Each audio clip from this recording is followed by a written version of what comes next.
get my screen shared with y'all. Can you see that? Yeah, looks good. Okay, sweet. Cool. Okay, secondary progressions. So some of this has already been mentioned. Hold on, I guess I better start my recording. Cool. So yeah, thank you for coming. This is definitely an opportunity for me to crystallize some of my practice and knowledge around this technique. It is it's very useful. It's very useful, and some of you will have already used this in your practice or with your own natal chart or with your friends.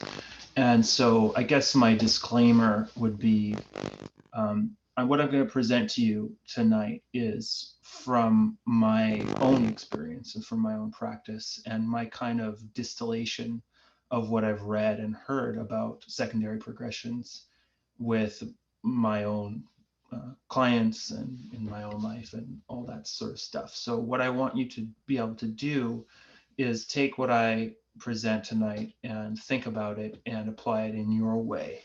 Because as we know, astrology is not a absolutely one size fits all, concretized, systemized thing. There's a lot of different approaches, and that includes to secondary progressions. Um, so yeah, it's important that whatever I say you take with a grain of salt and see how it fits into your practice and your experience with this technique. And because it's not something that you can just take from the from a book or even from a presentation and plug in immediately. You need to see how it works in the charts that you have going on with your friends and with people and your clients for stuff to actually start to make sense. Because as we know, astrology can be an extremely cerebral experience and can be very much just mental. And what I would like for everyone to remember is, for this actually to work, for us actually to make this go, it has to be an embodied sense. And so over time, you start to understand what it means when a progressed moon goes into um, somebody's fourth house or seventh house, or what lunar phase they're in your body. And so it becomes an embodied sense rather than just a cerebral plug and play. But that is sort of something that comes over time as you apprentice yourself to the various techniques. So this is just kind of the beginning, or my best way of interpreting that for you. But then you take it on yourself and move forward with it. Um, So, what I want to mention about orbs and houses is I will be using whole sign house system. Um, it's not because it's the best, although I think it's the best. uh, it's because I went through a bunch of house systems, and like I went with Placidus, like everyone does, and then I went to Porphyry because I thought that was cool. It was like the simplest. You just divide the chart up into four and then the remaining quadrants equally. Pretty simple. But then I was like, let's see what happens with whole sign. And the thing about whole sign is that it's so elegant. It just helps you time things so well, so easily. So again, this isn't to knock other house systems. If you use something else, that's awesome, but that's just what I'll be using today. And then in terms of orb, so to make secondary progressions really work, you need to have a pretty tight orb. So 1 degree pretty much is what I look at. Um, Obviously, if a person's really tuned in to say Saturn or Pluto, and the progressed moon is like 2 degrees away from it, then probably you can talk about it. Probably you can feel it. But for the most part, I go with just a 1 degree orb. And then this schematic is from Bernadette Brady's book, The Eagle and the Lark, where she talks about how 12 minutes of arc is kind of like where you really feel it. So those are kind of my rules for how I go. Okay, so with that out of the way, what I'm going to do today is cover what these damn things are, talk about the sun and moon progressed, and then a little bit about Mercury, Venus, Mars, as well as why I don't use the other planets. And then I have some example charts to show you, and then I'd love to have some questions, and if you guys want to bring in your own charts and we can jam on them, because that's like the best way to learn, is to be applying stuff in real time. So this quote from Dane Rudyard, he's saying, more than referring to a series of events, progressions represent a schedule, an ordered pattern of growth or actualization. And that is really the idea, because as I'll go into, the difference between secondary progressions and transits really is this kind of inner versus outer idea. So when we're dealing with transits, which are like the most simple thing for us probably to assess in somebody's, when we're looking at somebody's natal chart and how it's being activated, because it's just like, well, we all know that Pluto is at 24 degrees of Capricorn or wherever it is right now. And Saturn is at 4 degrees of Aquarius, and we just can remember these things and apply it very quickly if we open up somebody's chart and very quickly make a kind of assessment about that.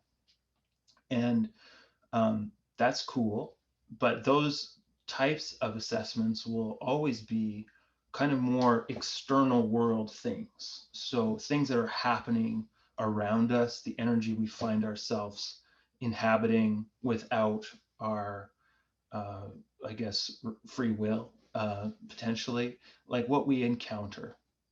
And that helps us to decide how we're going to talk to a client or to somebody about what kind of things they might expect to have happen around them or to them over the coming months or weeks or years. But when we're talking about secondary progressions, we're really talking about the inner world that somebody is experiencing as a result of, or not, of the transits, of the things that are going on outside of them. So it really is an inner world versus outer. So when I think of secondary progressions, I think of inner changes, perspectives that are shifting, changes in identity, especially if we're thinking about the progressed sun, our feelings, our modes, our interior world. That's how I see the difference, and that's how I use them to describe to somebody and help them reflect on how they will feel during a specific period of time, and how well or not they'll be able to adapt to the changing skies that are going on for everyone. So how to calculate this? Basically, it's a kind of fractal idea, because the idea is that for every day after you were born, there will be, that will equal a year of your life. So on your 27th birthday, for example, 27 years after you were born, the progress chart will look as it did 27 days after you were born. So you progress the chart 1 day per year. And sometimes this is a confusing topic, or a confusing kind of like, how do you do it? But it's basically something that a number of these other directions, like primary directions, tertiary progressions, solar arcs, they use this kind of 1 unit of universal time equals 1 bigger unit of personal time, if you will. So 1 day in universal time equals 1 year in personal time in this case. And in terms of where this comes from, when people started using it, I actually had some difficulty finding that out. I didn't look super hard because I'm more interested in like, does it actually work than where it came from. But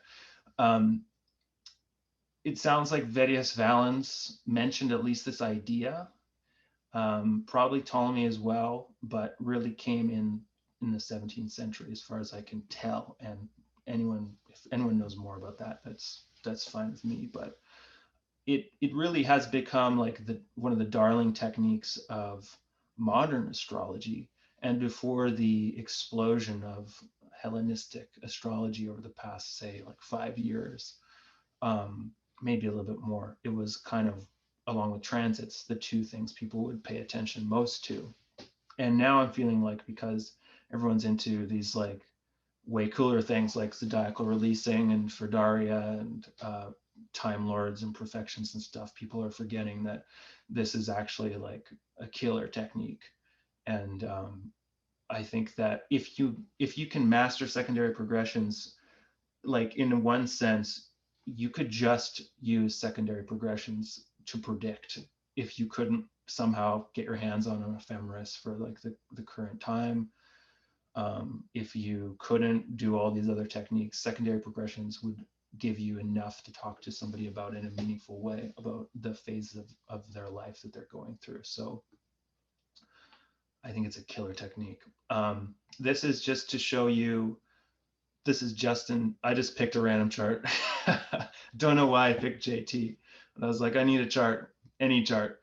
And so on his birthday, which is coming up, you see that the moon was conjunct Neptune, which is fascinating in and of itself, on his 27th birthday. So that's his progressed chart on his 27th birthday. But this chart on the right is the same chart as 27 days after he was born. So I hope that that shows you the idea that we're going for. As you can see in this chart on the right, 27 days later, after Saturday, January 31st, 1981, so that would have been like February 26th, I suppose, the moon was almost back to its original position, being conjunct Neptune. So he was basically about to have his progressed lunar return on this date in 2008. So that is the idea. That's what we're doing. We are basically taking the chart and moving it forward according to the number of years that you have been alive. That equals the number of days after you were born. That's what the chart will look like. And if that doesn't make sense, I'll be happy to clarify that at a later time. But I think it will begin to make sense as we go along. Okay, so the idea with that is, and why this is cool, why this is like a mysterious, dare I say, even like sacred, kind of holy, mystical idea, is that when you were born, your chart, your natal chart, is your own slice of time. It's like you have been allotted this specific and very important piece of land. Let's say you get this piece of land that's like 10 acres, and it has some fertile ground, it has some sun exposure, it also has some water running through it, a bunch of rocks, some places that like are not immediately usable. And it's up to you to figure out how to make that piece of land produce fruit, produce a harvest, and maybe have a house on it, and be able to pass that along. And so in the same way, that I think about your natal chart as being your own kind of plot of land that you are meant to tend and form a relationship to and work out over the course of your life, so that when you were born, if you're lucky, the 90 days after you were born are kind of like your chunk of land, like your slice of time. And so the idea with progressions is we slow this down to a pace where you can actually work with it. Because if a day equals a year, you can now actually see things moving, like in slow motion, say in sports, you can actually pick up where people are going, what they're thinking and stuff, rather than it just happening in real time. So it's like all this information that the universe can generate over this 90-day period, if you live to be 90 years after you're born, all that is like allotted to you and given to you to work with and develop through. And so I think that's why it's actually far more interesting than transits, because transits, and I think I talk about this in a later slide, but transits occur to everyone. Like if you were born today, January 31st or January 17th, you would have like the same transits going on to your sun that everyone else ever born on January 17th would have going on.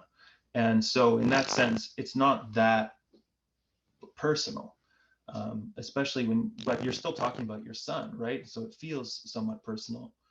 When we look at progressions, it's actually personal. It's actually your own living natal chart. So that's the idea of why we look at this in the first place, and why it can be so important. I kind of talked a little bit about this already.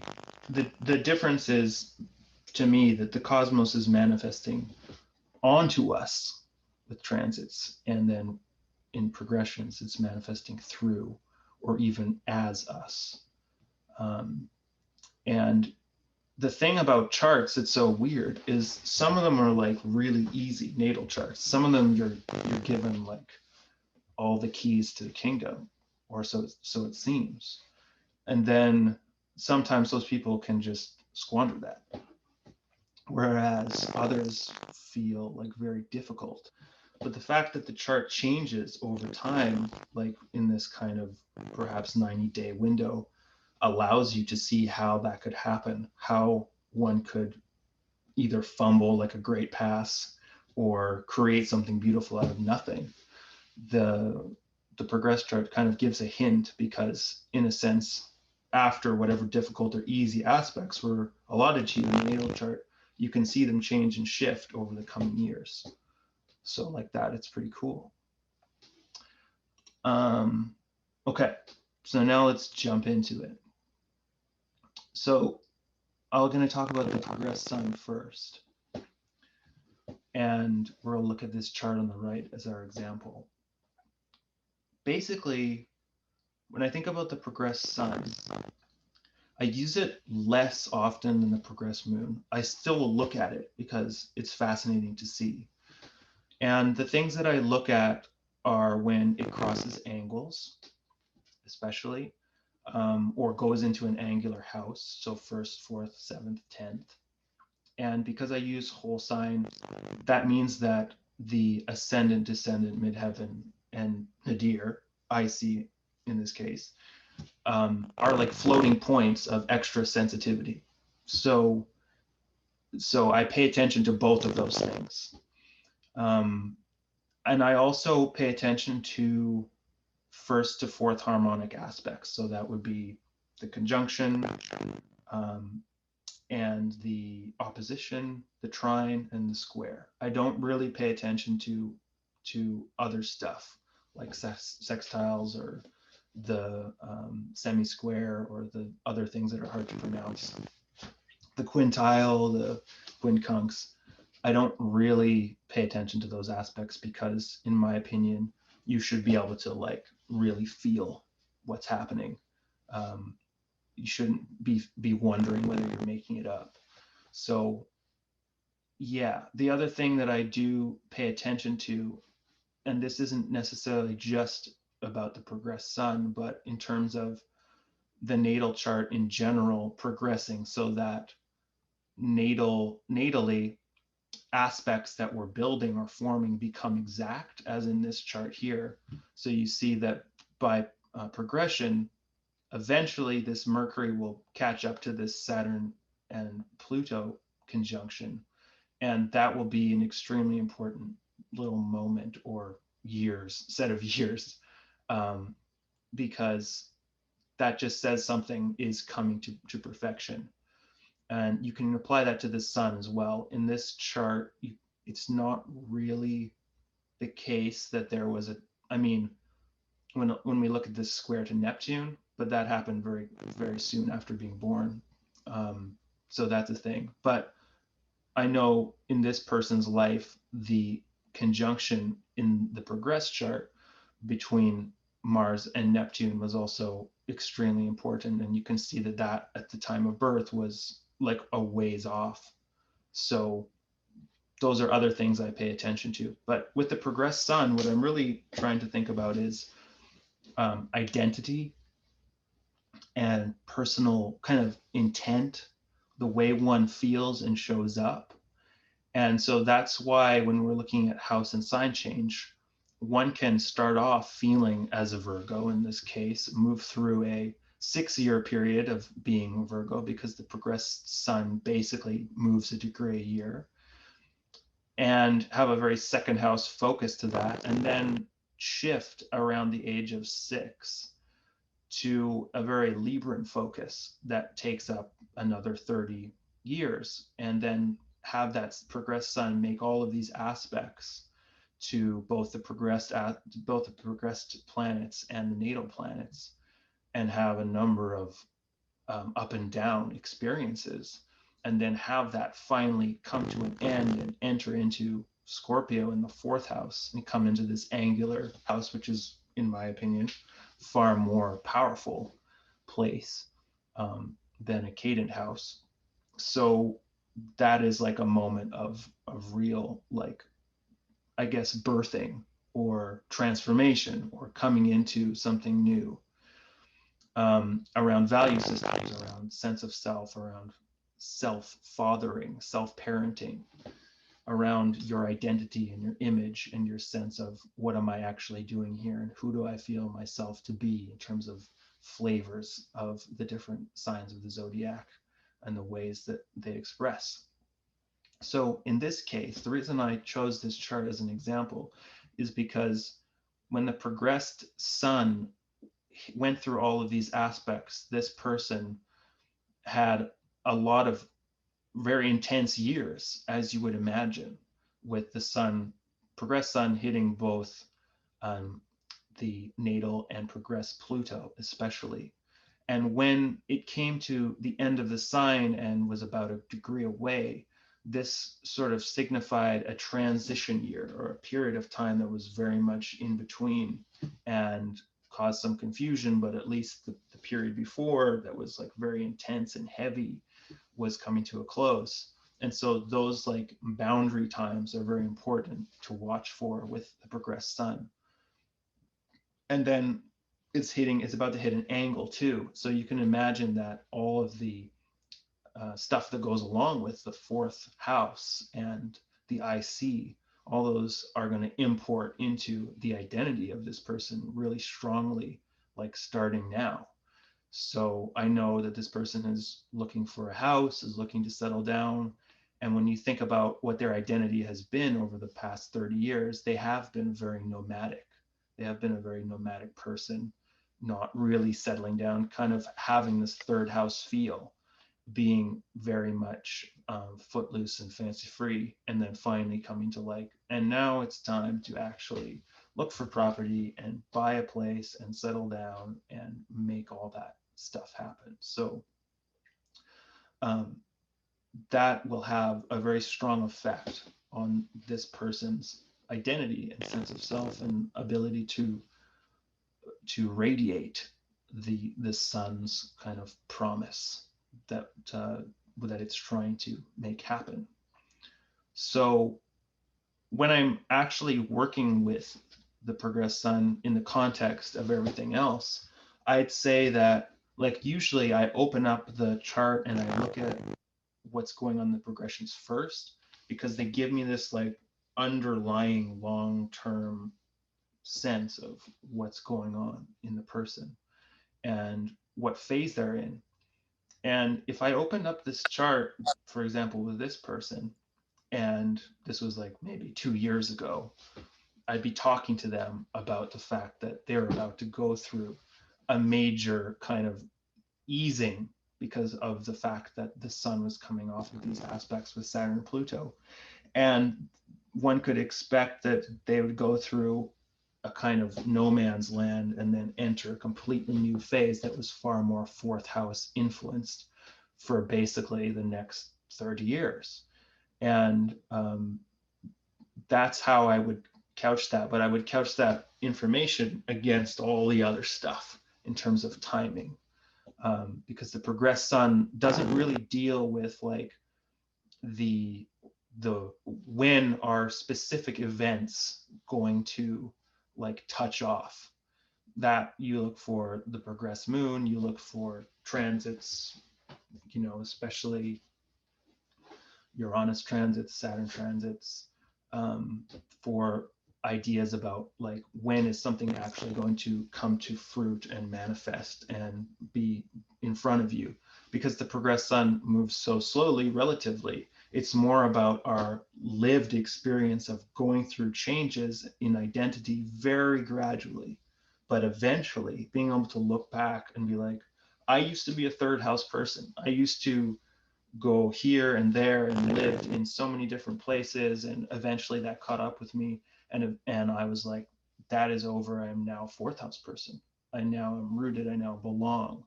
I now take that energy that is existing very strongly in this chart with the fourth house, Jupiter and Mars, and I live that through where I am, right where I am right now. So that kind of like, it's more like long-term information that acts as a foundation for how I look at a chart.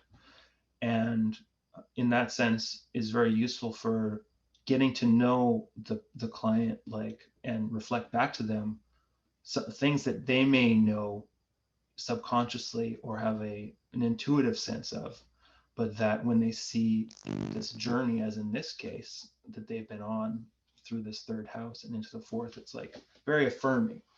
It's like, okay, here I am. So that's how I use the progressed sun.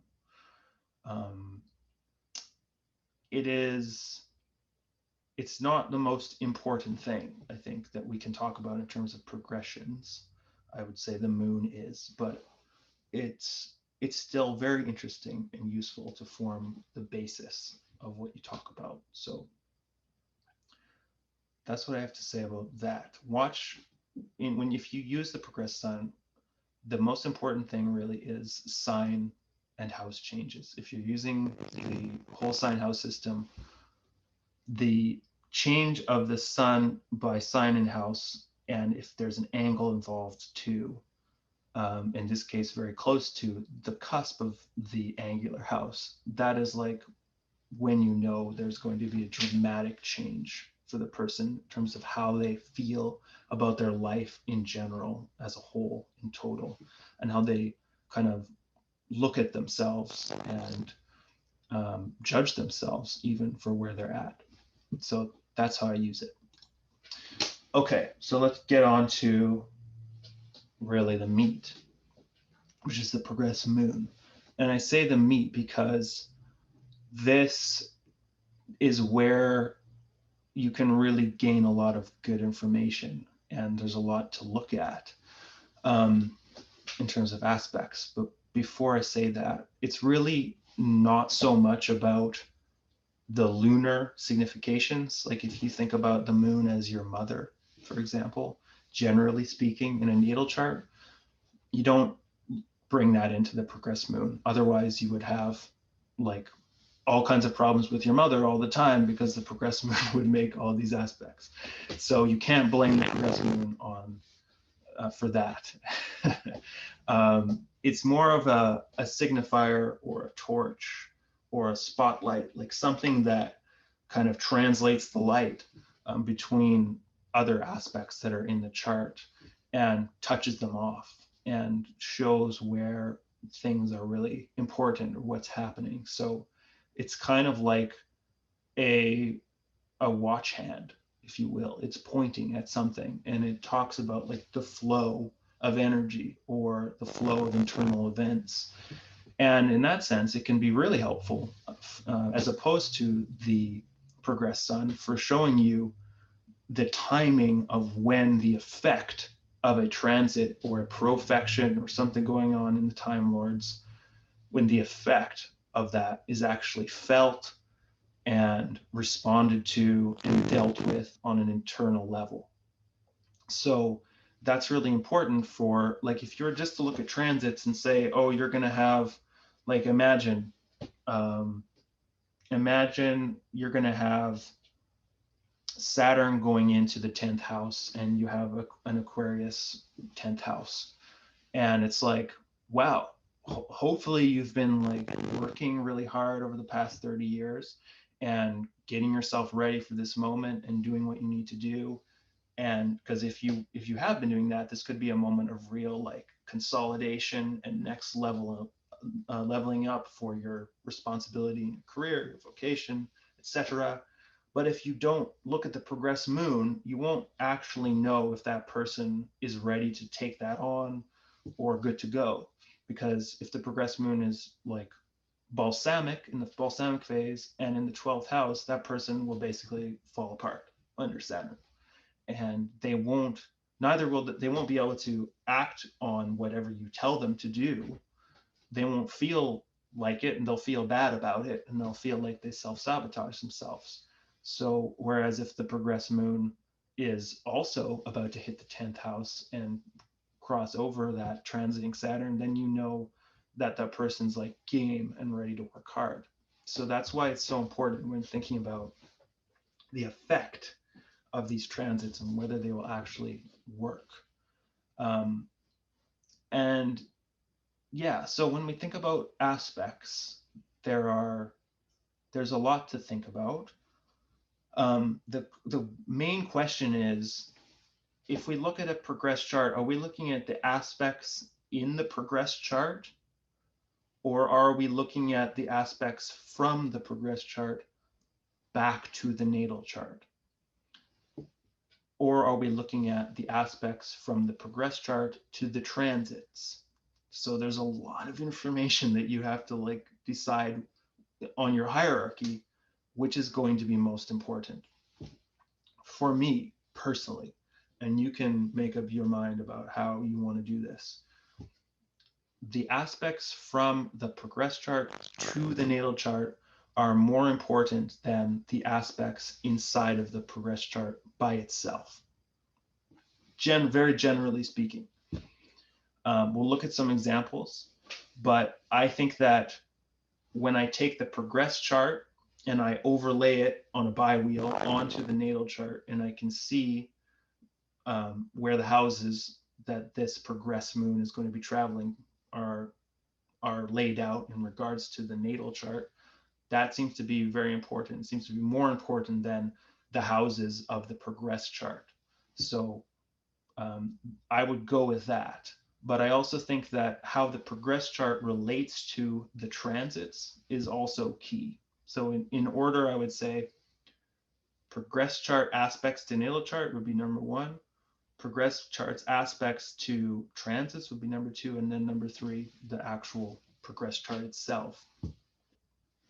That would be my hierarchy with how I use the aspects. I hope that makes sense.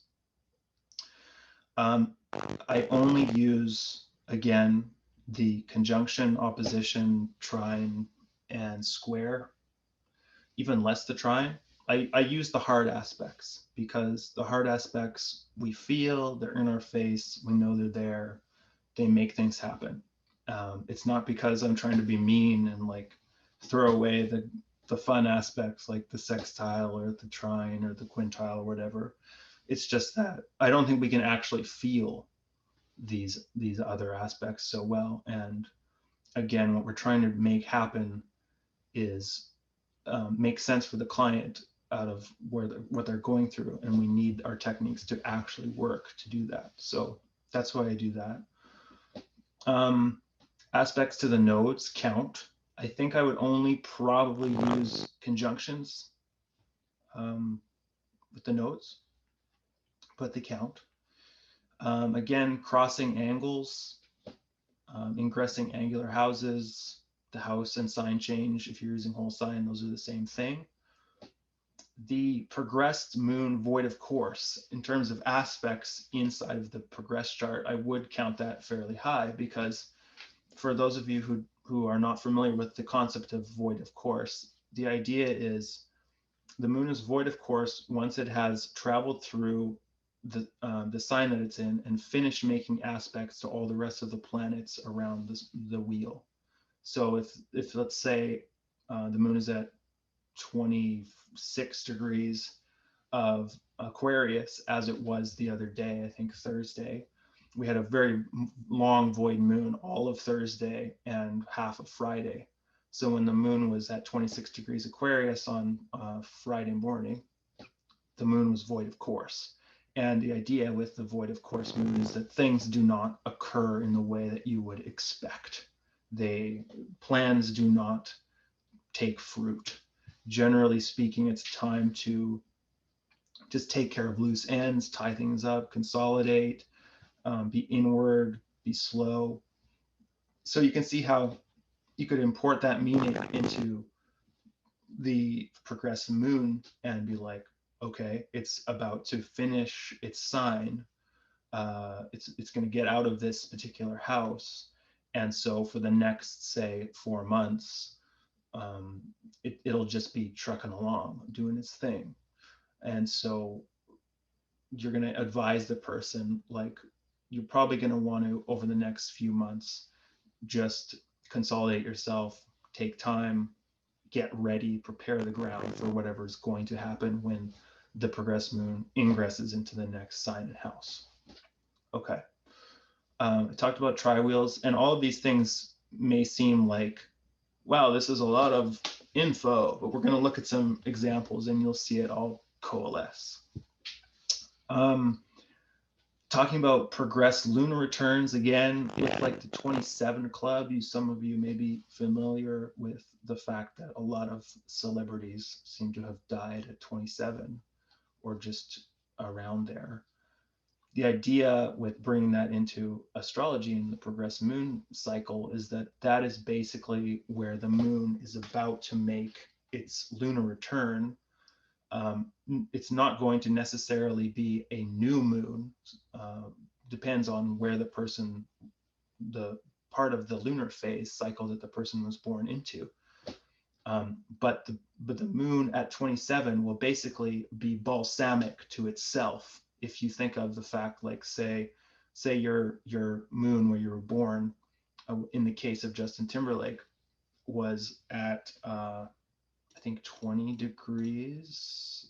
Oh yeah, 24 degrees of Sagittarius. So the idea is he was not a part of the 27 club, thankfully. But the idea is that at this point here at 20 degrees of Sagittarius, this is basically a balsamic or dark moon to itself. It's about to return back. It's not quite there. So this is like my theory, but my idea is that at 27, you are kind of in a very vulnerable little moment where the moon is about to return back. It's closing out, it's finishing off, it's about to become new again, but that's a time where it could be a little rocky or vulnerable or tricky. And that, of course, is just my wild theory. But in normal people's lives, the progressed lunar return, again, is kind of like the beginning of the Saturn return too. And 27 can be like a very odd time because it kind of is a twilight zone between the end of your adolescence and your 20s, and probably having a very good time during the Jupiter return and all that stuff. And you know as well that the Saturn return is coming. So it's kind of like this odd twilight zone time at the time of the progressed lunar return. In terms of how long aspects last, so the progressed moon basically goes through a sign and a house, in this case, every 2.5 years. So because during every day, the moon moves about 13 degrees. So if you take a day equals a year, somehow the math equals out that every month is about a degree. So because there's about 12, 13 months in a year. So in an entire year, the progressed moon will move about 13 degrees. And so a sign is about 2.5 years. So a sign in a house. With that said, like I said at the beginning about orbs, these aspects that we're going to look at, they tend to last about 2 months, like or really like 3 weeks either side of um, the exact aspect with a 1 degree orb. So this is all just like the instructions to make it work, and we'll look at that when we get into the examples. But before we do, we have to look at the other thing. So I was talking about aspects, right? The aspects are one half of how you make the progressed moon work. The other half, if it's not the aspects, if it's not where the progressed moon is in terms of houses, it's the progressed lunar phase cycle. So these are like the two ways you make this work. And this is another schematic from Bernadette's book, The Eagle and the Lark, which all of you should read if you're looking to get into this and other good stuff. The idea with this is everyone's born at a different point in the lunar phase cycle. And so let's look at, where am I? The progressed sun. So this person was born basically because you see the moon is right about to be new, but is not. This is still technically a balsamic or a dark moon. So this is where this person was at, and this lunar phase really has a lot to say about the type of person they're going to be and the type of energy they're going to work with. And so all of us were born at some part of this lunar phase. So in the case of that chart, it would be roughly about here. But why this is important to the progressions, the secondary progressions, is if we pay attention to where the progressed moon is in relation to the progressed sun, we can start to assign it meaning and see where the person is at in this whole basically 29.5 year cycle, because that's how long it will take for you to have another progressed new moon.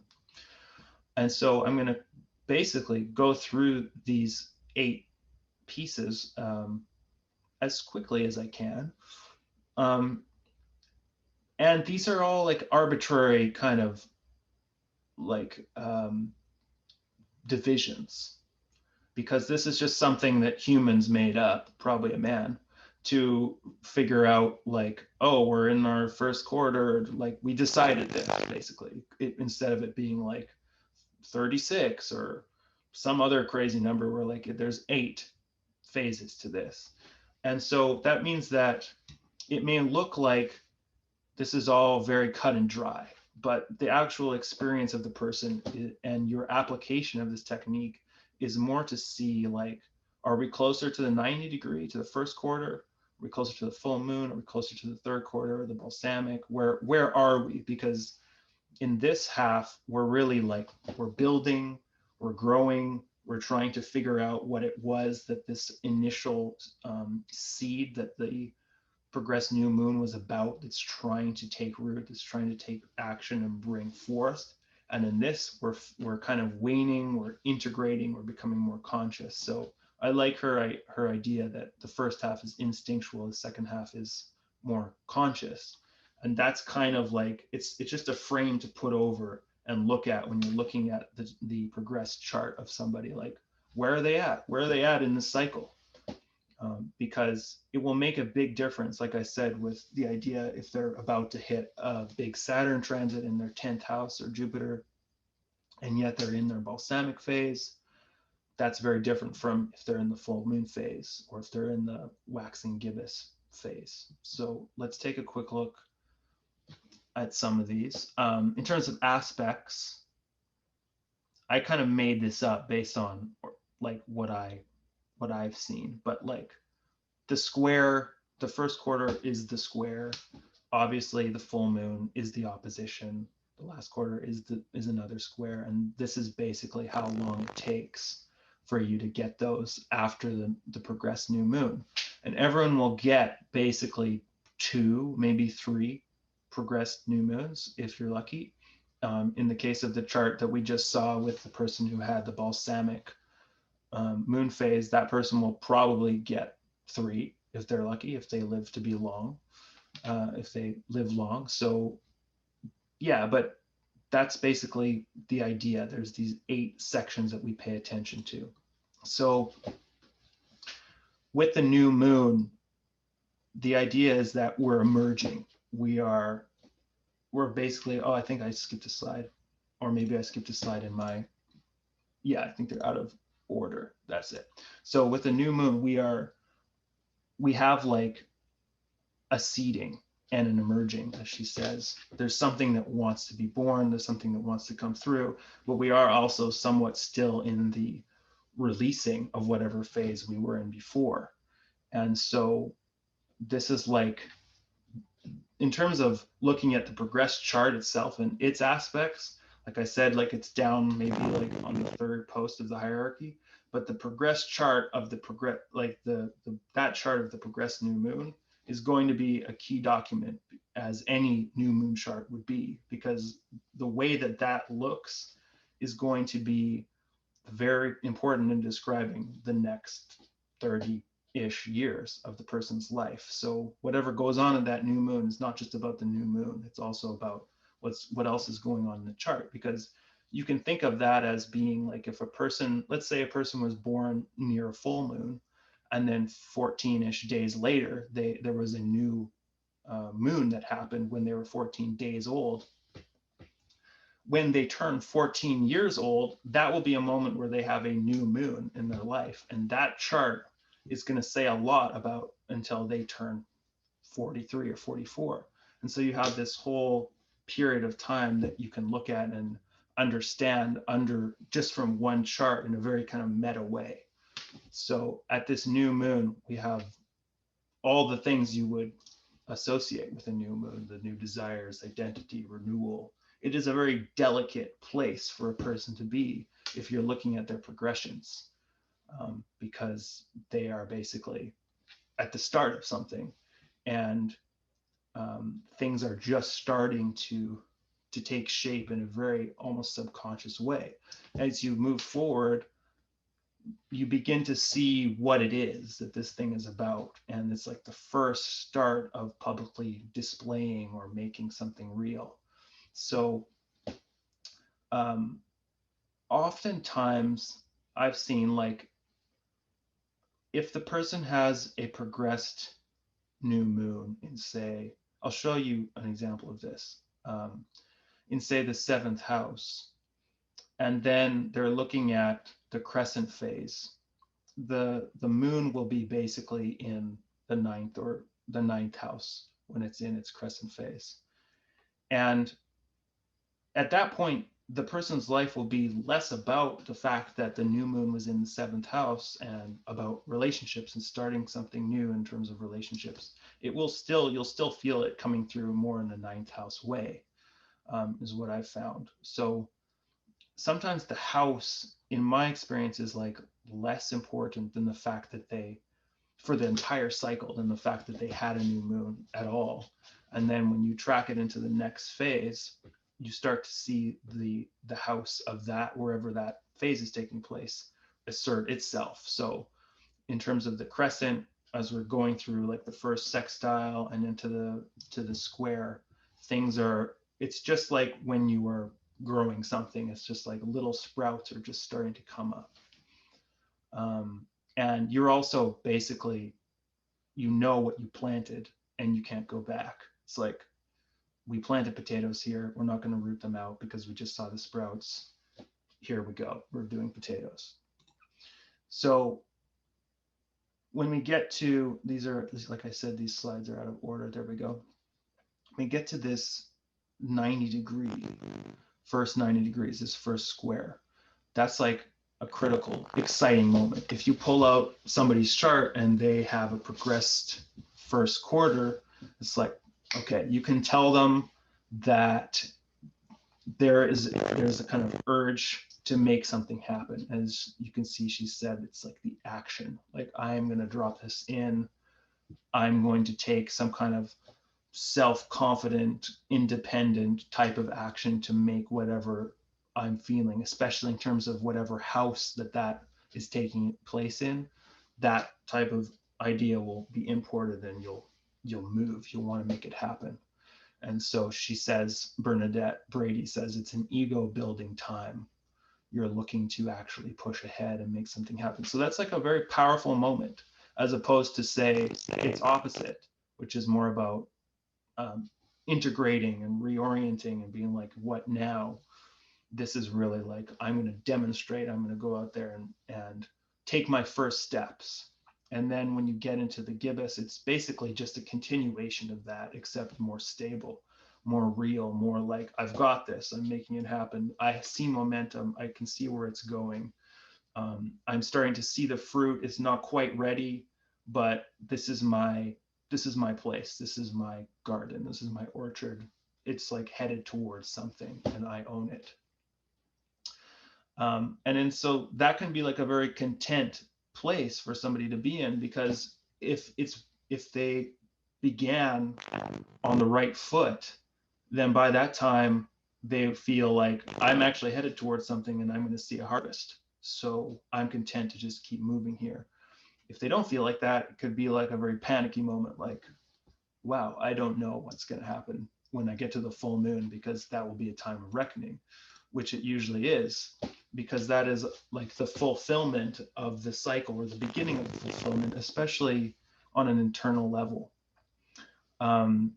I personally have like a little bit of trouble distinguishing this entire quarter, like, because I feel there, it's kind of like all the same in my experience. This is like, and that's why I think these divisions are a bit like arbitrary. This kind of whole quarter to me is like, stuff is happening, I am manifesting it, it's visible to everyone, and now it's time to like actually integrate it, because I'm moving into more of like a waning phase. Like, I've gotten to the apex of however far I'm going to get to this, and now over the next 14 years I need to bring it in and kind of consolidate it and wrap it up in a bow. And so that's what I think is going on. The period that you really need to pay attention to in this quarter is in the inferior trine. So the inferior trine will be basically like wherever the sun is in this cycle, the not superior trine, where the sun is behind the moon, but where the sun is in front of the moon, that will be the time basically where something is very easily birthed, because that's like the trine. And I'll show you another schematic that demonstrates that, but that's the time if something's going to manifest through all of this long process of first like planting and growing and sprouting, and then gaining strength, being able to have enough strength to build, to grow fruit, to support the fruit. It becomes visible, and then it becomes a bit ripe, it ripens, it's ready, and then like at this inferior trine, that's like when you pluck it. So after that, you're harvesting, you're enjoying, and then you're heading for this third quarter, at which time I also feel like this quarter is somewhat diffuse too. It seems to be a process rather than like that kind of goes through, rather than just like, I'm in the third quarter and now I'm in the balsamic. It's basically you're consolidating, you're assimilating, you're bringing together whatever you made, whatever you did, whatever you brought forth, and probably distilling its essence spiritually down for yourself, so that then when it comes to the balsamic phase, which I think is one of the most important, least understood phases, it's like that is meant to be a very holy, sacred, inward turning time.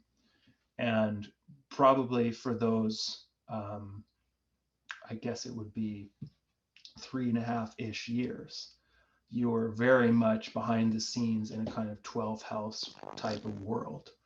And there's probably going to be a lot of seeing the cracks and in the foundation, and clearing away and releasing and preparing the ground again, and composting basically.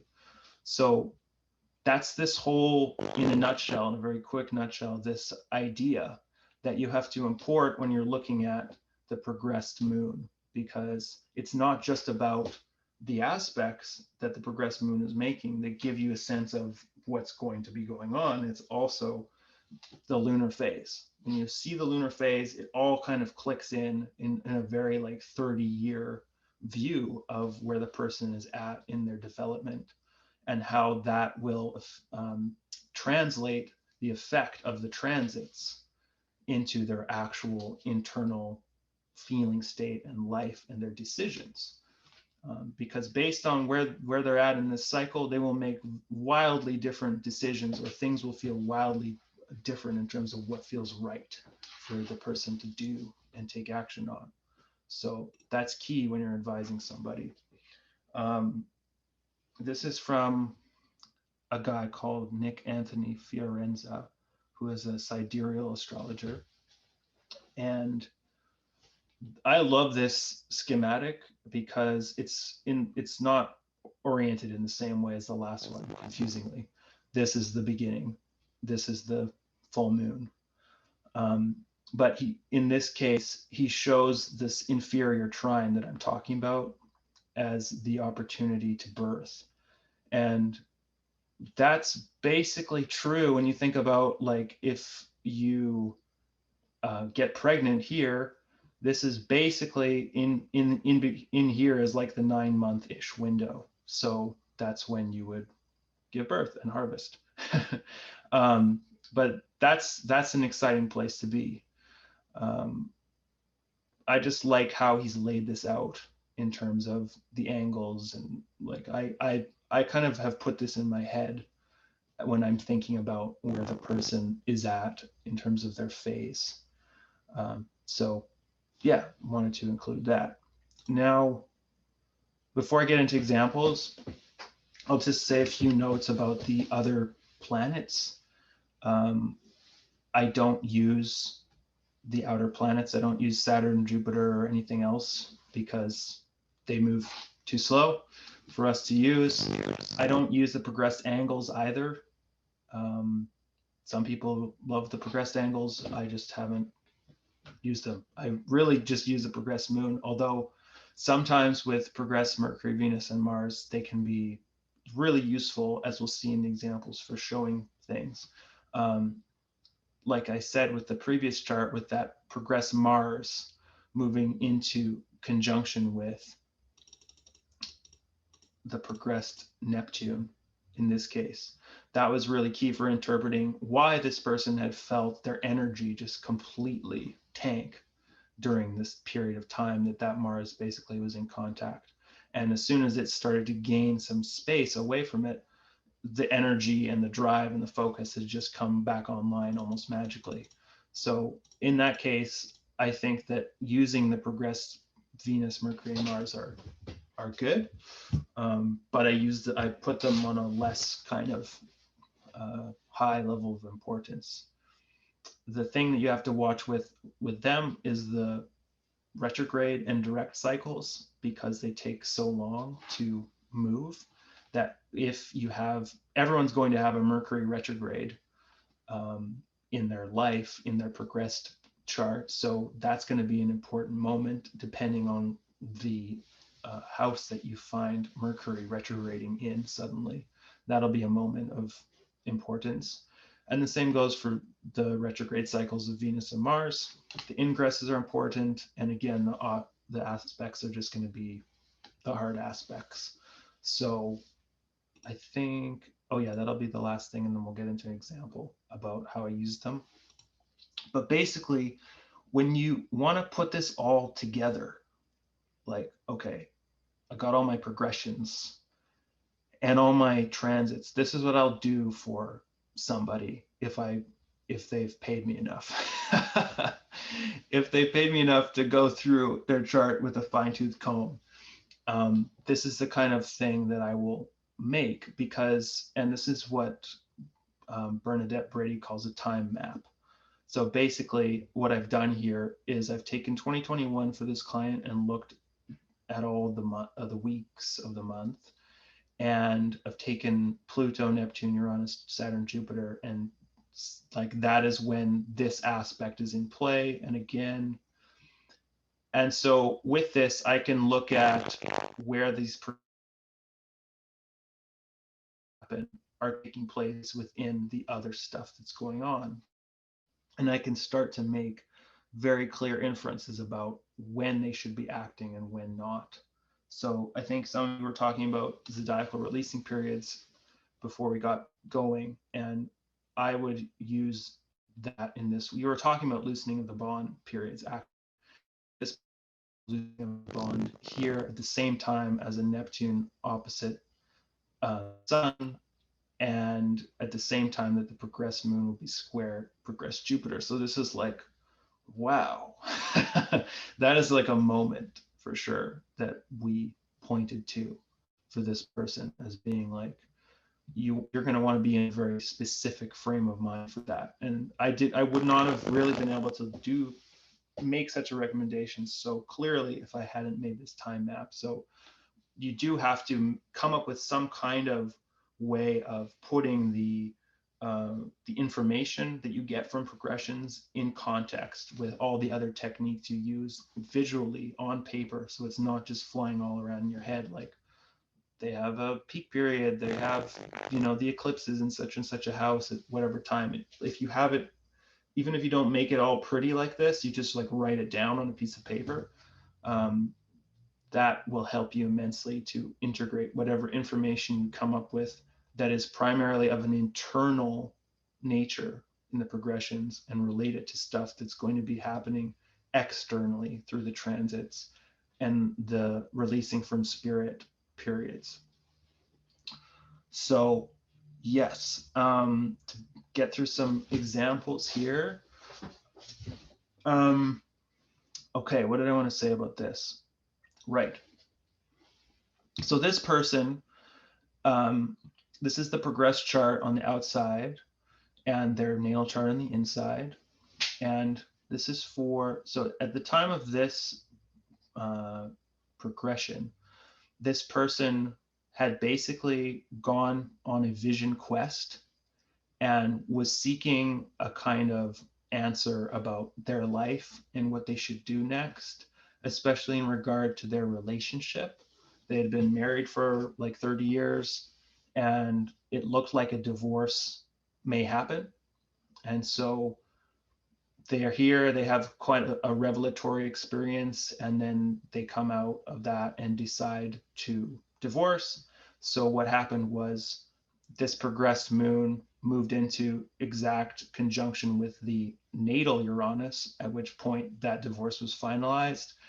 Then the moon went void of course because there were no more Ptolemaic aspects to make, as far as I could tell, until it made its ingress into the 12th house, at which point she is now, and is very much in like a kind of just in her own kind of zone and not thinking at all about relationship, and is actually very happy that Uranus kind of discharged her of that relationship, even though it was like 30 years long. And now she's in this 12th house period, but what she's headed for is the conjunction with the North Node and Pluto, and it's going to be her progressed full moon phase.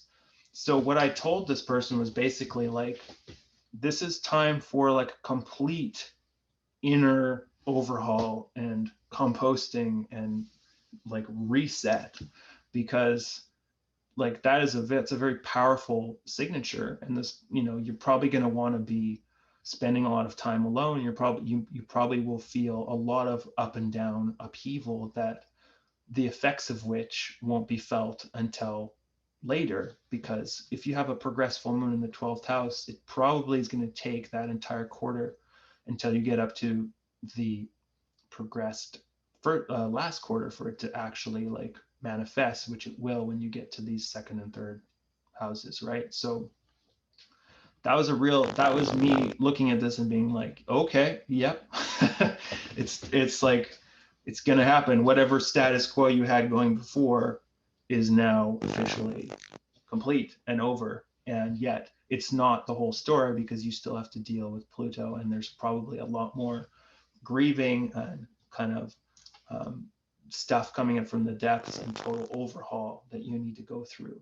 So that's what I counseled this person, and them being over the age of 30, that was like easy for them to hear and made sense. So yeah, the other thing I wanted to say with this was the fact that with the transits, I didn't put the tri-wheel in here, but during this time, as you all know, Mars was retrograde in her 7th house. So that makes sense. 7th house being personal relationships, one-to-one commitments, all that stuff. During this time that she goes through this divorce and, finalizes it, Mars is retrograding and then goes direct.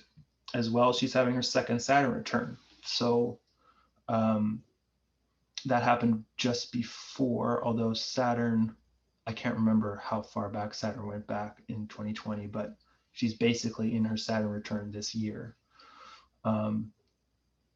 Yeah, so that's an example of how I use that. What did I want to say about this? Right. So at this point, this person, the progressive moon is in the middle, and basically just finishing off a conjunction with Uranus again, and in the superior trine position. And at that time also was trine to, this is a little bit off, it's like 6 degrees off of all this, as you can see, but basically just trying to progress Mars too. So this was like a moment of action 6 months prior to this, at which point they decided to begin the process of selling all of their possessions, completely transforming their business from a brick and mortar business to one that was meant to be on the road, leaving where they had lived for a long period of time, basically drastically altering their life, and in a way that felt very empowering and fresh. The problem was that at this point, this is where this plan actually like sort of was meant to hit the road, as it were. But this progressed moon was square to Pluto in the sky. And this person was in a 12th house perfection year, being 47 at this time, and activating this Mars, which was also in the mix with this square. So needless to say, the plan they had did not like take root in the way they thought, and they ended up having to drastically alter what they did. It was basically a very difficult period of time and traumatic, because what they had planned for various reasons went in completely opposite direction. And at this time, this progressed moon basically then also became void and then hit the 12th house. So since then, they've been navigating this progressed 12th house moon and kind of having to adjust their expectations and their plans after having drastically and in a very like exciting way altered and gotten ready for something they thought it was going to be. It ended up being completely different. So it's a lot of information to synthesize with a tri-wheel, but that's, yeah, I wish I'd had this consultation with them before this happened, so that I could have been like, I don't know. I don't know if you really want to do that. You might want to like have some contingency for your plan. I mean, the fact that they had transit Pluto and Saturn about to go over this natal moon Mars, kind of brutal. Okay. What did I want to say about this? This is actually my chart. And what I wanted to say is that when this progressed new moon occurred, this was like a period of time where I had a kind of rebirth in terms of my relationships. This new moon went into a conjunction with the progressed Neptune and natal Neptune, at which point I met a very alluring and beautiful person who took me on far journeys to different lands that were very exotic and amazing, which then you can imagine what the actual result of that was if you look to the next aspect that the moon made after Neptune, which was to Saturn, which ended up being an extremely difficult time. During this time, this progressed Venus went retrograde shortly after that. And when this progressed moon made an aspect to this Mercury on top of my natal Venus, that's when I met my current partner. And when it conjunct with Venus, I moved in with her for good. So that was very cool to see that kind of like bam, bam, bam, bam, bam. And now here we are with all of those. I mean, I don't think I could have predicted that for myself, but that was nevertheless correlated. The other thing with this chart that's cool is right now, this progressed Mars since like the start of COVID has been on my sun. And that was like me deciding that I was going to start working out in a way that I'd never had before. So I really took that Mars. That Mars was like, you want to do something with all this extra energy you have. So 2020 was like the year of getting in shape for me. So that's how that Mars was positively used in this case. So that's cool. I think this is the last example. And then we'll take your questions and your charts and stuff. I know it's been a lot. I've just been talking. So I hope it's made sense. But this is another divorce chart. Basically, this person had been madly in love with their partner and then came back from a trip. And this person was like, we are breaking up for good, no questions. Like, it's done. And you can see from the progressed sun that this was less about the actual partnership than it was about the identity of this person and like who does that mean that I am now. This is actually like a very catalyzing moment for this person to completely reinvent and rethink who they were. And as well, if you look to what this ruler of the seventh house, this Mercury on Regulus, is like, that's a person who really exalts their partner and puts them on a pedestal. So this is kind of a moment where they're like, what does that say about me in terms of like, I mean, to just put it plainly, that's like an identity crisis. Sun Pluto, pretty big. What else do I want to say? Oh yeah, and at the time, right, at the time that this news was broken, which is pretty much around this period, the progressed moon, which was void in the progressed chart, made aspects to these intense transits we had in 2020 with the big three. Basically, the progressed moon is in an enclosure between Pluto and Saturn at this exact moment that the spouse comes home and says, we're done.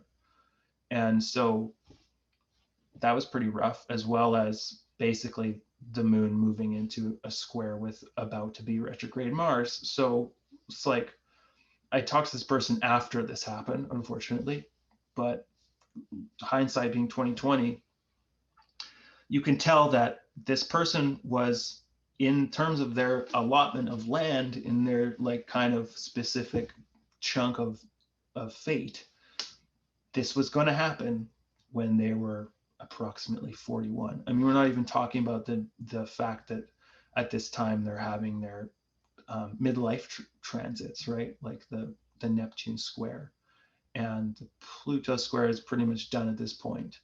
But that stuff is all in play in this chart as well. So yeah, that was pretty interesting. And I'm happy to say that now, like as of I think next week, their progressed moon is going to move out of the void moon position in the 8th house and actually get into the 9th, at which time I think they're planning a major move abroad. So makes sense. Yeah, so I just talked for like an hour and a half and machine gunned at you. So yeah, I think that's all I have to say. I want to take your questions and your comments, and if you have charts that we can pull up. I've got about half an hour, but these would be things that I would look into if you are wanting to pursue this technique more. Um, the Eagle and the Lark, she is like amazing. She's a boss basically. She is like the astrology boss. Um, and this was also very good too. And if you want some videos, another person who's in the lineage of Bernadette Brady is Steve Judd. So if you wanted some like more just very quick um, redux of whatever I just went into, you could look that up too. And yeah, say so. That's it. So, are there any questions? Awesome. Thank you, Noah. That was quite illuminating. It's amazing how specific it can be. Tatiana's face Yeah, is blown it's away. crazy. Yeah. Okay, so feel free to come onto the microphones if you have a question or a comment. Yeah, and if you have a chart you want to pull up and look at. Well, definitely, I'm like blown away because when I see my secondary progressions and I try to make sense of like what's going on with me, and then I see how you explain it. So like it's like, well, maybe this is why I have affected life as is. So I was curious to pull up my chart with the person. Yeah, So let's do it. it's an interesting thing. I mean, okay, should I share it or give you the date? Do you have it? I mean, no, let me do it because then I can move it around. So, So natally, I was born uh-huh. um, September 18th, Okay. 1978, Uh-huh. in Bogota, Colombia, at 10 Yes. 10 a.m. 10:10 a.m. 10 a.m. Do relocations count for any reason, or do you not necessarily go by relocations? Um, hold on a second. Oh, there we go. Desktop, Astrovault, boom. Relocations, no, they don't matter when you're looking at progress charts because you're just thinking about like you're born in Bogota and you have this slice of time. And as far as I'm concerned, the place you're born is important in regards to your slice of time. And so if you relocate your chart elsewhere, I think it's important for describing how your slice of time interacts in that place, but your progressions are still like playing out from the original like kind of hitting of the piano key, if it were. It's reverberating out from that moment. So that's, I don't know if that makes sense, but I wouldn't uh, I wouldn't complicate it in that sense. Um, okay.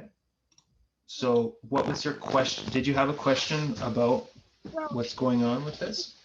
particular about that 12th house energy and like because you see my moon's almost going to go into maybe the void of course at some point and go into that like ingress the 12th house and I'm really like Mhm. curious about all these planets and kind of the next 30 years of my life a little bit in a big scope because it's very interesting that dynamic of like a 12 it's very confusing to me like yeah. Yeah. And the 12th house is confusing in the sense that it's like one of the houses that's blind to the ascendant, right? The Yeah, other ones being the the sign, eighth. Scorpio is, it's like it's also that intensity, right? So I want to see, I mean, I'm just curious about this because it's a Yeah. 12 houses, very mysterious. So, yeah. I think what I would say about this immediately when opening it up is like you're in the balsamic phase, right? And like to think about our progressed lunar phases, you are in like a big closing out period for the next like year or so, as you have 4 more degrees left in Libra and then 7 to hit this new moon. And we're not looking at how far so if we go ahead a year, it's basically the progressed new moon is like, yeah, like December, start of December of 2021. And so in between now and then, I think that while the 12th house is important, we have to look at how that will affect you most significantly for like the 2.5 years that follow, because of all the aspects it has to make. But also with the progressed sun in there, it's like first you have to deal with the fact that it's balsamic, it's dark, it has to conjunct your natal Mars, and it also is void now, if I'm correct. So this is a time you're like, for the next year, we're not even thinking about transits. You know, as you start to get that Neptune opposite your sun too, that'll be another thing that goes on during this time. But before that, this is like a year of really like closing out and consolidating, and like it's a very fragile and gentle time, introspective and quiet, and not necessarily one where you're beginning new things. And when that progressed moon goes over the natal Mars, it's like maybe that's a time we really are like cutting away something, like you're using that energy of Mars to be like, and that is done. That could come up in 3 months. There could be in 3 months a period where, if you look at when that'll be exact, like that could be a time where it's the anaretic degree, the last degree of the sign, conjunct your natal Mars. It's like something really does want to complete and finish and end, so that you can spend the rest of the year kind of like preparing. And if you want to know how that feels, just pay attention to the next time that the moon is about to be new, the 3 or 4 days before it, or especially the 3 days before it goes new. That's like, okay, that we're in a very different energy here. We're in a like closing out, consolidating, cutting away, composting, like clearing the decks. Does that make sense? Yeah, yeah, it does, and it makes sense to me because I'm also, I can see that my moon definitely crossed that Pluto. I had that Pluto T square with the Saturn. Like it was like this crisis, like my whole life and my whole identity was completely. It's been in revamping. It's not like from one day to the next. It's been in complete revamp since I moved to Canada 4 years ago, and everything fell apart, and everything's like. And I feel like with this, I'm coming up also to my Uranus opposition. It's feeling like, okay, something definitely is wanting to completely push me in a different direction for like the rest of my life. Like, and it feels like I need to completely let go of an identity I thought I had, like completely, so I can move into Yeah. whole new identity and be okay with it. And I did move to an island. Like this is kind of what I was thinking with this 12th house. Not only just because I'm so interested now in astrology and spirit and all of that, it's it's also I moved to the most secluded part of the planet I could move. You know, that's like, and I even feel like I might end up even in South Spring or even in a tinier island. Like I feel the more and more I go into life that when I end up in a like almost like in a monastic kind of life, but not on my own, right? I mean, I hope, Yeah. right? I'd like to have a partner going with me there, but with this 12 house energy, it's very like interesting too, because I do feel Yeah.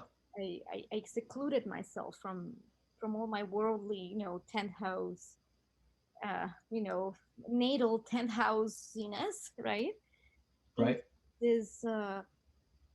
Right. this more very secluded destiny, even though I still feel that natal energy of that house has something to do, right? But it's Yeah. And that will be like your challenge to integrate, especially over the next 3 years, 2.5 years. I have Dulcie. Thank you. Yeah, I don't think it's something to be afraid of. People are afraid of the 12th house. Yeah, I and don't think. Scorpio. Scorpio. Yeah, I So mean, afraid. It's like obviously that it's just people are afraid of what is not very familiar to us in our society, which is like what the 12th house represents. It's like us being introverted and quiet and maybe more hermit-like, and having to create a very different relationship to quote unquote God, to spirit, to life, that, you know, if you're a 10th house person, it's just not as necessary because you're shining, you're radiant, you are God already. And in the 11th house, it's like everyone can see me and here I am. And then that's the irony of a 10th house sun, is by progression you become a 12th house person. That's very interesting. Ooh, Yeah. okay, awesome. Well, I noticed the Mars too. Like one last thing, the Mars on the through the 12th house being there, I did Mm, feel that my energy levels before in my life were like so, and now I need a lot of sleep and rest. And it's very interesting how Mars just kind of. But I also became more deeply interested in psychology and astrology, like obsessive almost. right. It's kind of interesting how that just plays out. But I do see they're gonna come out at some point in my life. Yeah, Whenever, I'm looking at this moment here where yeah, in May 2024, you've got the progressed Mercury, Mars, and then, yay! yeah, action. So these next Cool. years are kind of crucial for me, right? A little They're bit. crucial in the sense of the way, so this is how we bring it in, right? This is how we work it all together. Looking at your aspects, especially not in 2021, but 2022, when you have Neptune opposite your sun, Mhm. and like you said, Uranus opposite your itself. So the way a person can experience that energy very differently depending on where their progressions are at. That's the point of using this, like one of the main points. Mm. Because if you were in a full moon phase and the sun was not here, but in fact in your fourth house natally or whatever, and you had your full moon in your 10th, it's like that's a lot different than the fact that it's in the 12th. And so these aspects will influence you in a way that will make you want to perhaps become more introspective and private and on your own steam and in a different relationship to people than you had before, very much different from being in the 10th house. And I mean, on a more Hellenistic side, you do want to be careful of self-sabotage. You do want to be careful of locking yourself away too much with a 12th house emphasis, so much going on, like, and completely diverting your energy away from any productive thing that is in the outside world. So it's a fine balance to walk when you find that kind of contrast between the progressions, 12th, so 12th housey, and the transits, in the sense that the sixth is stuff that's going on in the real world, your obligations, like the things you need to take care of every day that Uranus is disrupting. And then your 10th being obviously stuff is very visible in your career and all that. So yeah, interesting balance. Thank you so much. Thank you. Very. I'll look. Sure. I'll study it more. I just want to say, Tatiana, we should talk afterwards. We have very similar charts, and I'm about to enter some serious 12th house shit myself. So Oh, we should jam on that later. absolutely. And you should Yeah. totally move to Salt Spring, and we can become like weirdo witch. Yes. Okay. Let's totally do that. Thank you, Noah. That was awesome. Sure. Wow.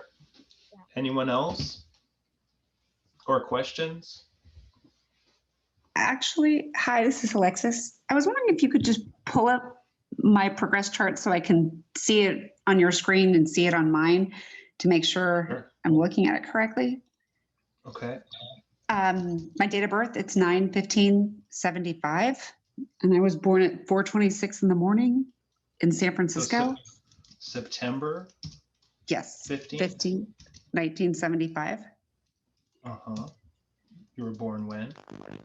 4:26 a.m. in San Francisco. San Francisco. this go? Cool.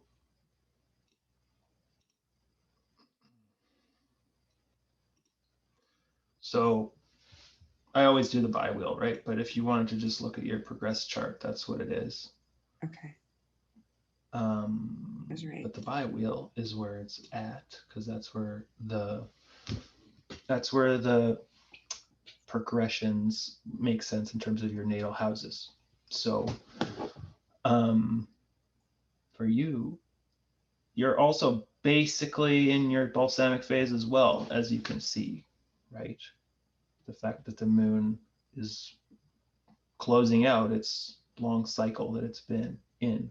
You're born in the waxing trine, so that's basically like the start of the gibbous phase.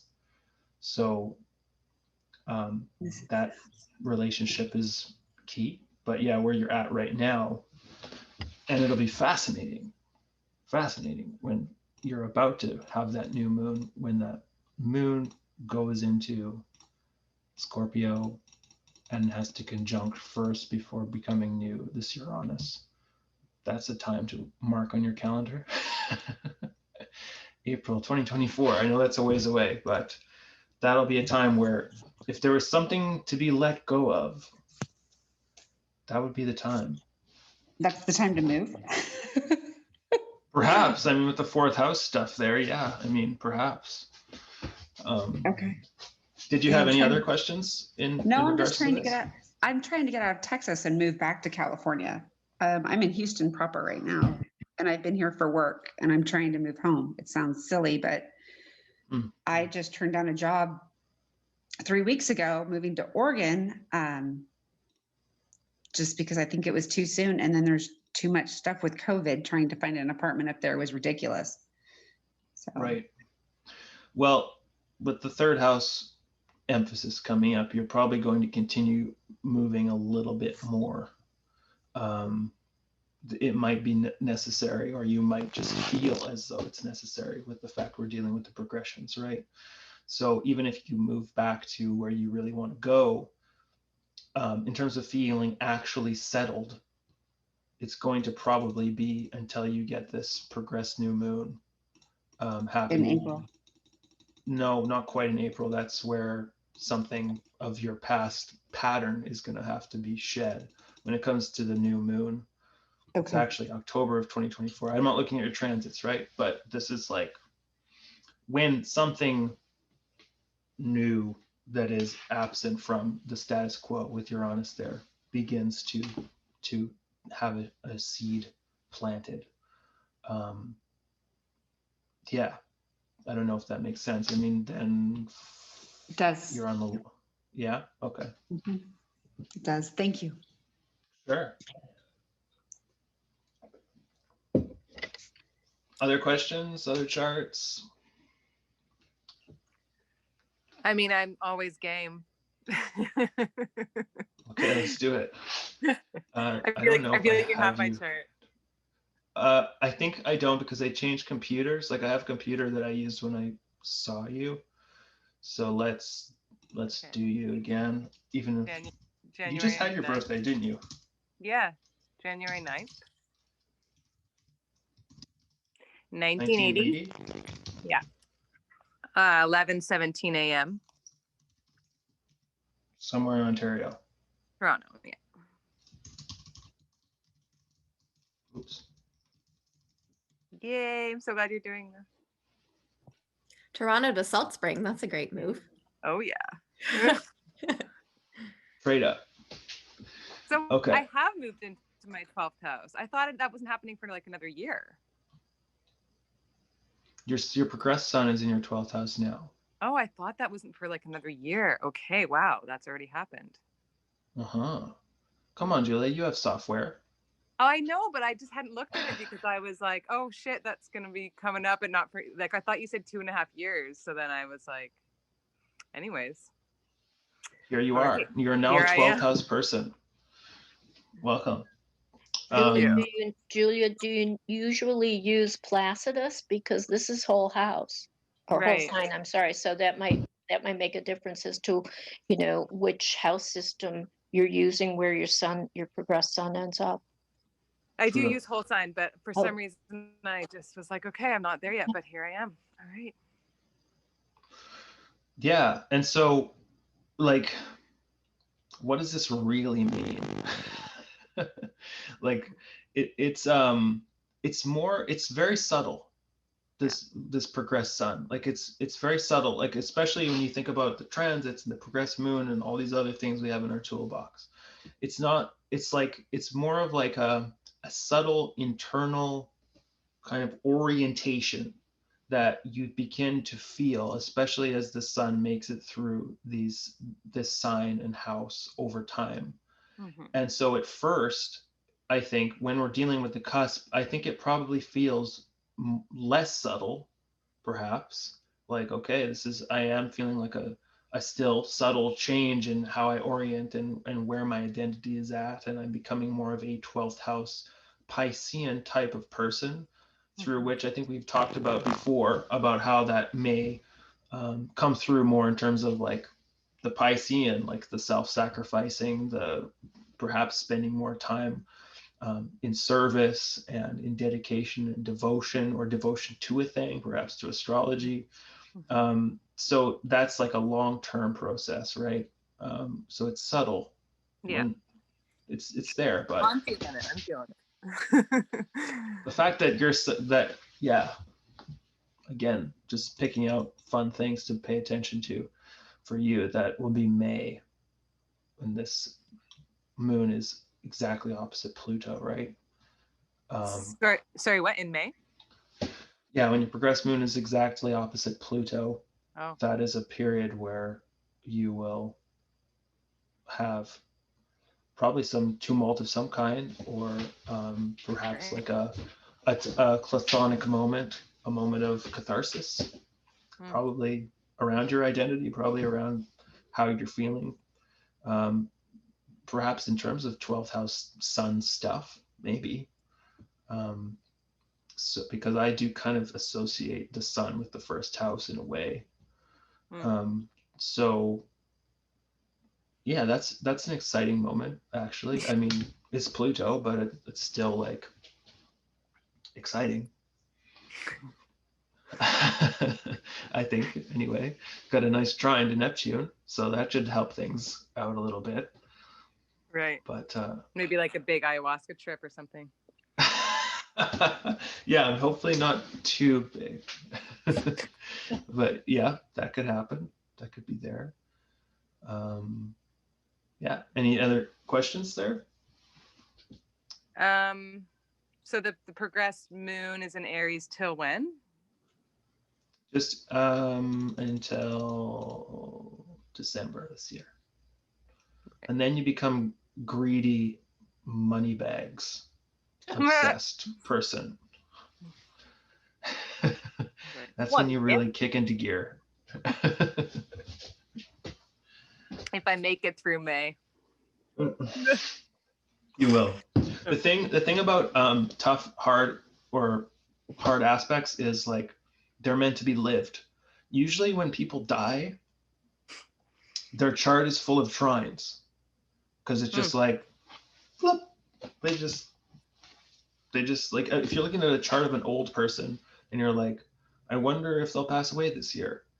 If you see all trines, the answer is yes. If you see a bunch of squares, maybe not, because like things are still wanting to be lived when you see oppositions and squares and stuff, generally speaking. Yeah. Oh, I better ask for a reading because I'm an old person. I don't know when the hour I was born. Is it possible to do it without the hour? I'm like pretty shitty at rectification, I have to say. Rectification being the technique that we use to figure out when you could be born. Can I make it up? Do you have your birth certificate, or you know the hospital you were born in? Okay, yeah, I do. I don't have my birth certificate right now, but yeah, so I would contact the hospital and find out. Sometimes the hospital knows. I've had that happen. Okay. I wish I could say I was better at rectification, but it's something I actually haven't honestly studied much. I'm, is it possible just to to do a vague one then? Just based on my birth date? Well, No. the progressions won't work. That's Uh, the other thing I should have mentioned. With the progressions, you do need a really tight birth time because the moon moves so fast, right? Um, Based on like in the course of a day, it can move 12 degrees. So mm, if you're born in the morning, like at 2 a.m. versus like 2 p.m. or 10 p.m. or something, your moon could be in a different sign, a different house, a different position. So I there's astrologers out there who are confident enough to be like, oh yeah, I can rectify your chart, but I just haven't done it enough times But to be other like, planets I'll might take your be money. able to. Could, I, could you I, ignore the I'm moon? pretty sure it was around 11 in the evening. Is that too vague? 11? No, that's getting close. I thought you just had no idea at all. If you know that it's around 11, that makes it easier Yeah, I'd like to to. say it was 11:11, but that's when my daughter was born. It's 11:11 at night. But it was somewhere in the evening anyway, like late in the evening. So Yeah, I'm see if going you to can. find out if I'm going to live for the next year. Okay. Uh, You probably will. I mean, I'm talking about old people, like people who are like 95, oh, you know? Oh, you're not 95, are you? no, but I'm getting Okay. not too far away, I guess. To me, it feels like it some days. Anyway, can I just do it really quickly? Because I've had a lot of Oh, things. yeah, sure. Sure, yeah. Uh, Let's take a look. Hold on a second. So, Amber, and so your birthday? May 9:50. May 9, 1950. Okay. And the time we're thinking is 11 p.m. And the place? Toronto. Okay. Cool. Um, yeah, so how rectification is supposed to work is you look at the transits. Let's take the transits. And what the person would do, the astrologer would do, is try to figure out based on when certain transits took place, especially transits. We use like house rulers to figure this out. So last time you had like a hard aspect to any of your personal planets, like the sun or to Mercury or Venus or whatever, we try and look at that and work back from, and then eventually when we thought we had a good proper close time, then we'd look at the moon too. And like I am not an expert at that, but I mean your question was more like, am I going to keep living? Well, I want to know when things are going to kind of move along. It's been a difficult little bit. Mm-hmm. Yeah, I don't know if I have like I feel like on shaky ground if I don't have a proper birth time. So Could we I look don't at the know. sun instead and other personal planets rather than the moon? Mm-hmm. Yeah, I mean, well, the fact that Pluto's been, well, no, that's a trine. Just the houses would be off, I guess. Yeah, and that's the thing, is it's Yeah. hard to then be like X will happen, Y will happen. Mm-hmm.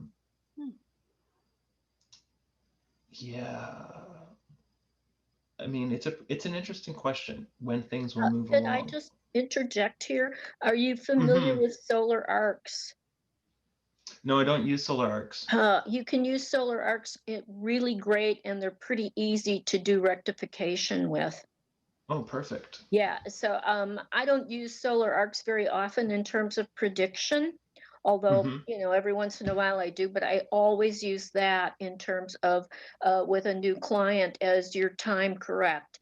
And if it is, certain events should have happened at a particular period. I mean, you can get down to just about the week in their life, something might have happened. to Wow. see, and it's pretty easy to adjust if they say no, that happened with this. It's pretty easy. So I would suggest, if anybody's interested in doing rectification, that's about the easiest way, I think, to do it. I've looked at other things with the progressions, with the transits, and I always find them much more difficult. The solar Yeah. arc is very easily maneuvered. So just a suggestion. Maybe you could give us a presentation. Yes, I could actually. Not for the, I actually do have a course in solar arcs, and the rectification section is just a part of it. But yeah, I could probably, if you really wanted that, do something with it. Do you think Yeah. you could post your website in the chat for us? Oh, sure. Yeah, Thank I you. can do that. Yeah.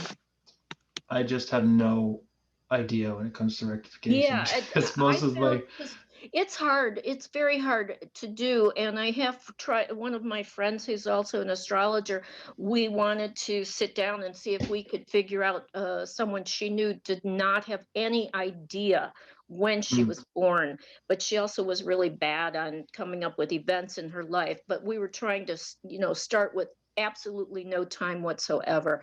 It's pretty difficult to do that.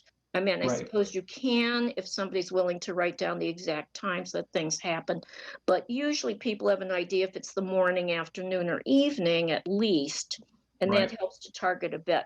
But yeah, I will put my website in here, and you see whatever you think. I'm in Chicago, Illinois, and I'm an American. Oh my gosh. Yeah. Okay. Sorry to interrupt, but I just thought I'd bring that up because it's That's awesome. Yeah, it makes good sense. Americans are all welcome. Love you. Thank you. We like Canadians too. I've been to Canada many, many times. Wonderful. I love it. Yeah, so I'm sorry, Amber, I can't, I'm not your man. Maybe Lynn is in this case, but if you have a time frame, Amber, it's helpful. It's still a lot of work. If you have, usually what I'm doing with rectification with somebody is that they say, oh, I'm born at 10:15 a.m. Well, that's pretty nice and clean, so I'm not so sure that's true, and often it is. But this way I'll just go through before I start to do a reading, do the preparation for it, because otherwise you spend a lot of time working on something and you could be off by a year or 2 years if it's a degree or so. So yeah, but I would say that probably the easiest book, if you want to get a book on solar arcs to do, would be Noel Till's, which I think is pretty easy. There's a lot of blah blah blah blah blah because he's a talker, but he was, yeah. Yeah, he was. I talk about him in the present tense. He must be all around. No, he but what he has to say and how he explains using it, I think is really good. And then other books with that as well. And I will shut up now. No, that's awesome. I didn't even know Noel Till had a book on solar arcs, and I've always looked at them being like, how does this get used again? I mean, we have so many things to look at. Yeah. Yeah, So many things. That's why I was one of the people earlier asking about. No, I can't even remember what it was called. Oh well, what we were talking about. Progressions? Never mind. No, not progressions, but it was zodiacal releasing. Zodiacal releasing. That's new for me, and I didn't get it at all. It's something I don't know if I might spend the time looking into. They're crazy. They're weird. Yeah. They're weird. Yeah, and I'm not a traditional astrologer, so I'm probably off from there. Goodbye. I'll be quiet.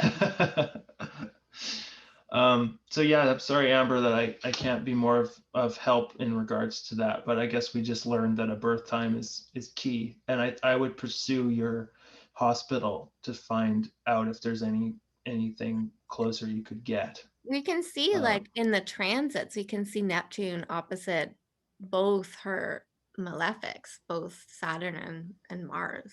So that could be a factor. Is that good or bad? Well, it's just gonna, it involves some hardship and anxiety and not knowing your direction. So yeah, that got activated. When was that? January 2018. And so once Neptune passes Mars 22 degrees, or I guess by 3 degrees, then you'll get a bit more clarity in terms of your direction and what you're doing in the world, and yeah, it's just hitting those two difficult planets, making it a difficult time potentially. You're saying going forward or looking back? So just the current transits.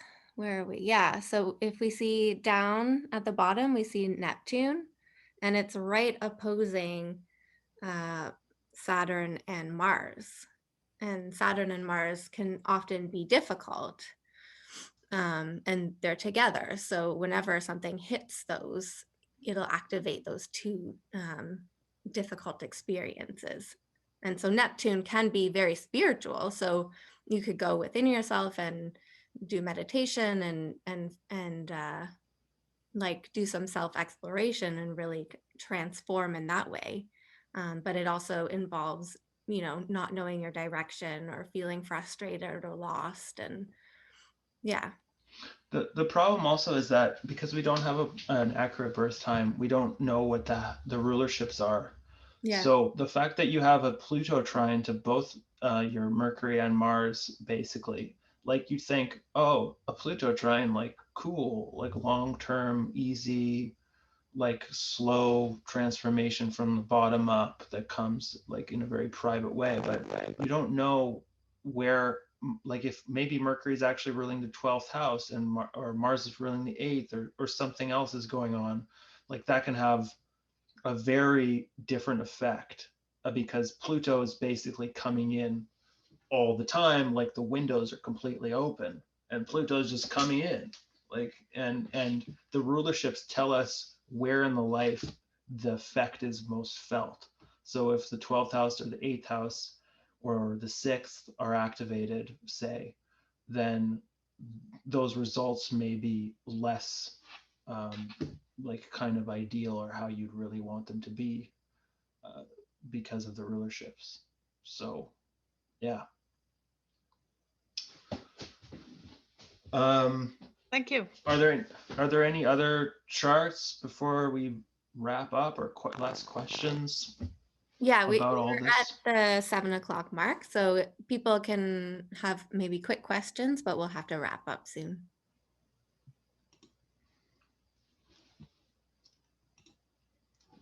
I just want to say thank you so much. It's been so generous of you to offer this, and definitely going to donate, and I hope others do too. And you're such a great teacher, Noah.